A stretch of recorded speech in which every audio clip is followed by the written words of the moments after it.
لما بتقوم الصبح بتلاقي عربيتك كلها تلج، ففي الحالة ديت انت لازم انك تشغل العربية الصبح اول ما تصحى وتسيب العربية شغالة علشان بيكون في ايس او تلج ماسك على الازاز.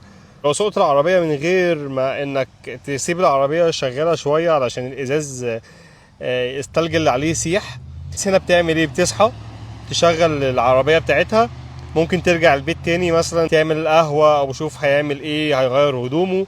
ان بيكون في تلج بقى فوق زي التلج اللي فوق دوت، بتحاول تنزل بس من على الازاز من بره ومن العربية من ورا علشان نمر العربية بس كده. فهو التلج انت مش هتشوف منه حاجة لو هو على الازاز.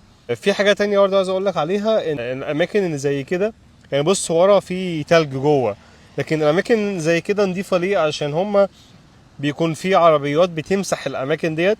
في نوعين عربيات، في نوع تبع الولاية، والنوع التاني اللي هو الخاص، الشركات الخاص اللي هم هو شغلهم بيروحوا مثلا الناس تتعاقد معاهم وكل ما ينزل تلج يجي يمسحوا المكان بتاعي. يعني مثلا المكان دوت بتاع المبنى اللي في وشي، المبنى اللي في وشي متعاقد مع شركة، الشركة بتيجي تكنس التلج وترمي ملح علشان يسيح التلج من على المكان. لكن اللي بره الشارع اللي فيه عربيات بره، الولايه هي اللي بتمسح التلج من عليه، فاهم؟ بس فانا حبيت اقول لك يعني احنا بنعمل ايه ما بنصحى الصبح وعايزين نروح مشوار وبعدين العربيه مليانه تلج، فهو ده اللي بيتم يعني.